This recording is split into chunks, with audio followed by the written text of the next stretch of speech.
की राष्ट्रीय कार्यकारिणी भी जारी है, घमासान भी जारी है। नरेंद्र मोदी की ताजपोशी को लेकर, या मैं कहूं उनको कैंपेन कमेटी का चेयरमैन बनाने को लेकर नाराज भी चल रहे हैं, बीमार भी हैं लाल कृष्ण आडवाणी। क्या आडवाणी युग का अंत भी होते देख रहे हैं हम प्रभु? आडवाणी युग का अंत नहीं हो रहा, शुरू हो रहा है दोबारा से। सेकंड पारी खेल रहे हैं वो, अभी तक नॉट आउट है पहली बार की। आप ये कैसे मान करके होंगे कि वो एनडीए की सारी पार्टी उनके खिलाफ जाती दिख रही है गोवा में? आपका टीवी चैनल पे कह दिया सारी पार्टी खिलाफ होगी। किसी ने आडवाणी से बात की? किसी ने आज तक कहा कि हम आडवाणी जी के साथ नहीं है। आडवाणी जी तो वो जाते गोवा और नरेंद्र मोदी मोदी किस तरह से चीफ मिनिस्टर बने, आडवाणी जी अगर नहीं होते ना तो पहले चीफ मिनिस्टर बनते ना दोबारा बचते। पर आज तो सुन नहीं रहा है ना कोई। के अंदर जो भी है, जो हो रहा है, आडवाणी जी आज पार्टी के चेहरे सबसे सीनियर मोस्ट हैं, एनडीए के अंदर कोई एक्सेप्टेबल तो उनको अपने घर में बैठना पड़ता है नाराजगी का इजहार जवाब देने। तो आप क्रॉस क्वेश्चन करते, मैं तैयार हूं उसके लिए भी। अरे आप से सीखा है, आप भी तो यही करते हैं अपने आप की बात के साथ यही तो करते हैं। आपने जरूर सीखा है तो मैं तो जवाब पूरा करने देता हूँ। तो ये कि मेरा ओपिनियन जो है, एक्सपीरियंस 40 साल का है। अभी आपका हो जाएगा मेरे से बहस करने। मेरी उतनी उम्र है, आपका एक्सपीरियंस मेरी। आडवाणी की तरह बोल रहे हैं, आडवाणी की तरह बोल रहे हैं तुम्हें। ये तो आडवाणी मोदी हो गया। तो जब 40 साल का पत्रकारिता मेरी हो जाएगी तो मैं बता रहा हूं आपको, जब इनको 2002 के बिगिनिंग में चीफ मिनिस्टर बनाया गया, किस तरह से बने सबको पता है। अगर आडवाणी जी नहीं चाहते, नरेंद्र मोदी इस देश के अंदर मुख्यमंत्री नहीं होते और प्रधानमंत्री के दावेदार नहीं होते।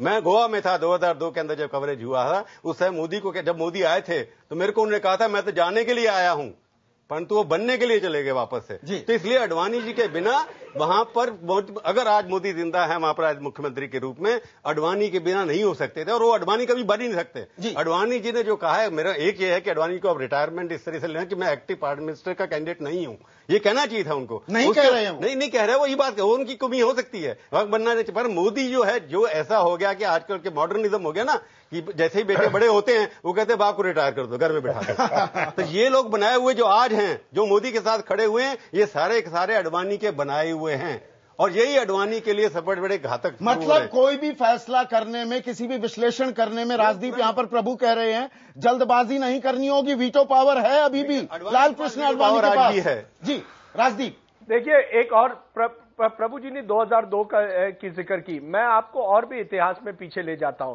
95 की बात करता हूं, दिसंबर में जब बंबई में कन्वेंशन हुआ था बीजेपी में, तब आडवाणी बीजेपी के सबसे लोकप्रिय नेता थे। लेकिन आडवाणी ने खुद कहा, क्योंकि उनको वो जानते थे कि कोalition का युग आ रहा था, उन्होंने कहा कि अटल बिहारी वाजपेयी हमारे प्रधानमंत्री के लिए दावेदार बनेंगे। आज आडवाणी को कहीं ना कहीं लगता होगा कि क्या नरेंद्र मोदी उसी तरह से मुझे कहेंगे कि हां मैं शायद लोकप्रिय नेता हूं, लेकिन आडवाणी जी हमारे बुजुर्ग नेता हैं, वो हमारे प्रधानमंत्री के लिए दावेदार हैं। फर्क इतना है कि नरेंद्र मोदी जो है उनके लिए आडवाणी उनके रोल मॉडल नहीं है। कहीं ना कहीं मैं एक और बात कहना चाहता हूं, नरेंद्र मोदी के लिए रोल मॉडल है इंदिरा गांधी। अगर कोई भी नेता को आप कंपेयर करें नरेंद्र मोदी से, वो इंदिरा गांधी जैसे नेता हैं, जहां वो कोई भी दूसरे व्यक्ति को बोलने के लिए नहीं देते, वो एक डिक्टेटर है। और अगर कोई आप डिक्टेटर बने, खास करके बीजेपी जैसी पार्टी में, तो आपको कहीं ना कहीं परेशानी होगी। आप गुजरात में अपने जितने भी लीडर्स हैं उनका खात्मा आप कर सकते हैं, केशुभाई पटेल, काशीराम राणा, सुरेश मेहता, वहां खात्मा कर सकते हैं। क्या आप वही राजनीति दिल्ली में लाएंगे? सवाल यह है, नरेंद्र मोदी को यह पहचानना पड़ेगा कि दिल्ली की राजनीति गुजरात से अलग है जी। उनका जो अहंकार बढ़ गया है, उस अहंकार की वजह से आज आप कह रहे हैं कि आडवाणी युग क्या खत्म हो रहा है।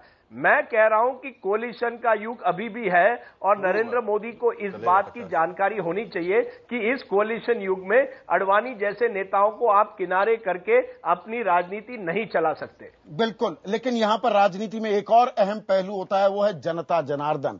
और बीजेपी जैसी ऑर्गेनाइजेशनल पार्टी में संगठन मजबूत जहां होता है, वहां कार्यकर्ताओं की बात भी सुननी पड़ती है, उनकी भी पूछ होती है। और कार्यकर्ता अगर लगातार दबाव बना रहे हैं कि नरेंद्र मोदी सबसे आगे जाएं, तो क्या बीजेपी नेतृत्व को अपने कार्यकर्ताओं की बात भी सुननी होगी?